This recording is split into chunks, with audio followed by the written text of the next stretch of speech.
Seção 9 da instrução em plenário. 473. Prestado o compromisso pelo jurado, será iniciada a instrução plenária, quando o juiz-presidente, o Ministério Público assistente, o querelante e o defensor do acusado tomarão, sucessivo e diretamente, as declarações do ofendido, se possível, e inquirirão as testemunhas arroladas pela acusação. Parágrafo 1º. Para inquirição das testemunhas arroladas pela defesa, o defensor do acusado formulará as perguntas antes do Ministério Público e do assistente, mantidos no mais a ordem e os critérios estabelecidos neste artigo. Parágrafo 2º. Os jurados poderão formular perguntas ao ofendido e às testemunhas por intermédio do juiz-presidente. Parágrafo 3º. As partes e os jurados poderão requerer acariações, reconhecimento de pessoas e coisas e esclarecimento dos peritos, bem como a leitura de peças que se refiram exclusivamente às provas colhidas por cada precatória e às provas cautelares antecipadas ou não repetíveis. 474. A seguir será o acusado interrogado se estiver presente na forma estabelecida no capítulo 3 do título 7 do livro 1 deste Código, com as alterações introduzidas nesta seção. Parágrafo 1º. O Ministério Público assistente, o querelante e o defensor, nessa ordem, poderão formular diretamente perguntas ao acusado. Parágrafo 2º. Os jurados formularão perguntas por intermédio do juiz-presidente. Parágrafo 3º. Não se permitirá o uso de algemas no acusado durante o período em que permanecer no plenário do júri, salvo se absolutamente necessária a ordem dos trabalhos, a segurança das testemunhas ou a garantia da integridade física dos presentes.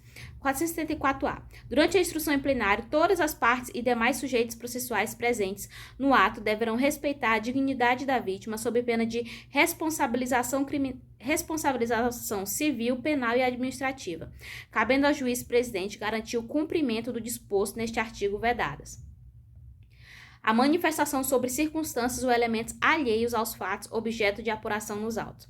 A utilização de linguagem, informações ou de material que ofenda a dignidade da vítima ou de testemunhas. 475. O registro dos depoimentos e do interrogatório será feito pelos meios ou recursos de gravação magnética, eletrônica, estenotipia ou técnica similar, destinado a obter maior fidelidade e celeridade na colheita da prova. Parágrafo único. A transcrição do registro, após feita a degravação, constará nos autos. Seção 7 dos debates. 476. Encerrada a instrução, será concedida a palavra ao Ministério Público que fará a acusação nos limites da pronúncia ou das decisões posteriores que julgaram admissível a acusação, sustentando, se for o caso, a existência de circunstância agravante. Parágrafo 1º. O assistente falará depois do Ministério Público. Parágrafo 2º.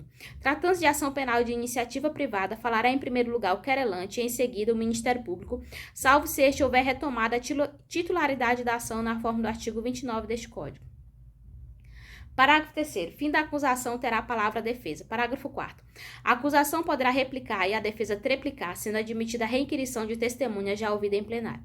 477. O tempo destinado à acusação e à defesa será de 1h30 para cada e de 1 hora para a réplica e outro tanto para a tréplica. Parágrafo 1º.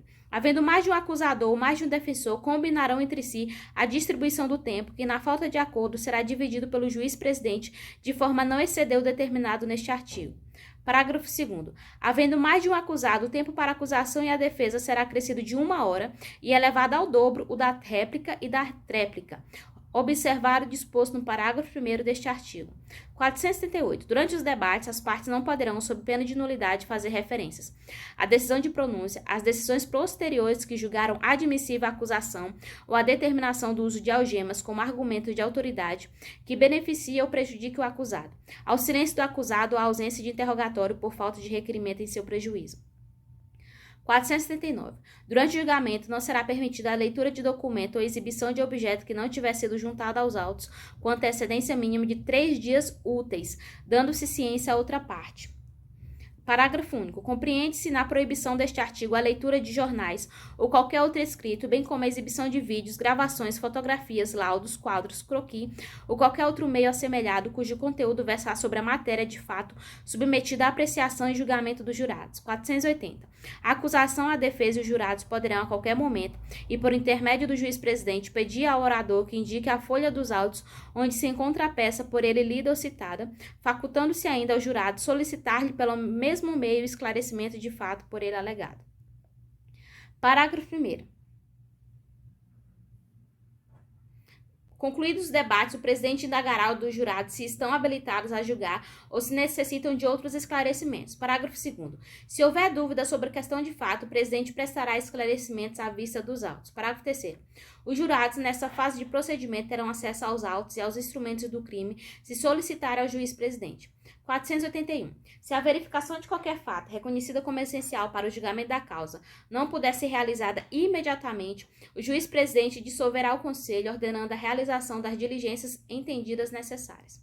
Parágrafo único. Se a diligência consistir na produção de prova pericial, o juiz-presidente, desde logo, nomeará perito e formulará quesitos, facultando as partes também formulá-los e indicar assistentes técnicos no prazo de 5 dias. Seção 8. Do questionário e sua votação. 482. O conselho de sentença será questionado sobre matéria de fato se o acusado deve ser absolvido. Repetindo, o conselho de sentença será questionado sobre matéria de fato e se o acusado deve ser absolvido. Parágrafo único. Os quesitos serão redigidos em proposições afirmativas, simples e distintas, de modo que cada um deles possa ser respondido com suficiente clareza e necessária precisão. Na sua elaboração, o presidente levará em conta os termos da pronúncia ou das decisões posteriores que julgaram admissível a acusação do interrogatório das alegações das partes. 483. Os quesitos serão formulados na seguinte ordem, indagando sobre a materialidade do fato, a autoria ou a participação, se o acusado deve ser absolvido, se existe causa de diminuição de pena alegada pela defesa, se existe circunstância qualificadora ou causa de aumento de pena reconhecidas na pronúncia ou em decisões posteriores que julgaram admissível a acusação. Parágrafo 1º. A resposta negativa de mais de 3 jurados a qualquer dos quesitos referidos no inciso 1 e 2 do caput deste artigo encerra a votação e implica a absolvição do acusado. Parágrafo 2º. Respondidos afirmativamente por mais de 3 jurados os quesitos relativos aos incisos 1 e 2 do caput deste artigo, será formulado o quesito com a seguinte redação: o jurado absolve o acusado? Parágrafo 3º.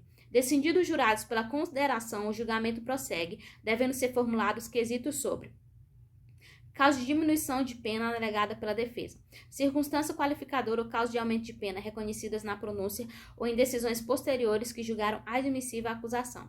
Parágrafo 4º. Sustentada a desclassificação da infração para outra de competência do juiz singular, será formulado quesito a respeito para ser respondido após o segundo ou terceiro quesito, conforme o caso.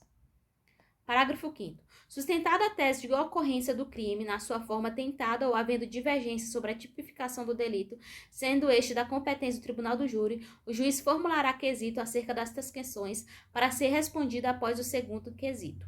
Parágrafo 6º. Havendo mais de um crime ou mais de um acusado, os quesitos serão formulados em séries distintas.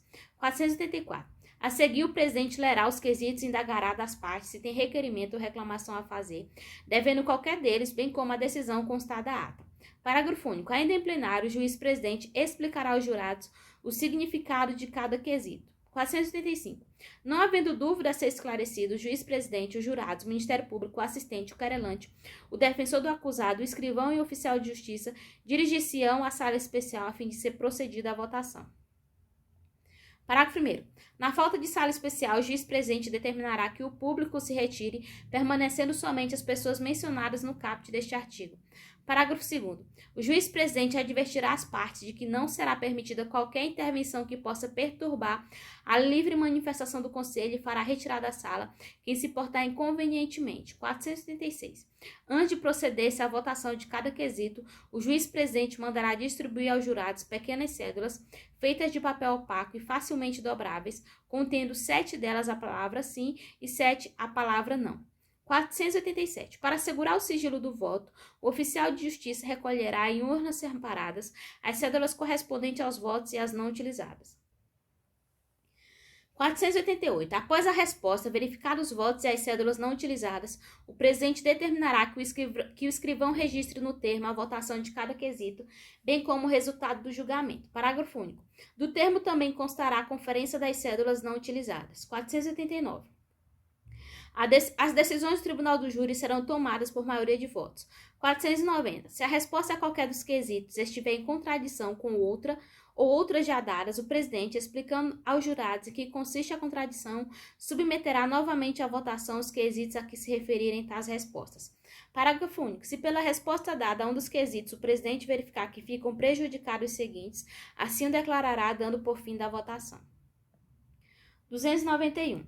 Encerrada a votação, será o termo a que se refere o artigo 488 deste Código, assinado pelo presidente, pelos jurados e pelas partes.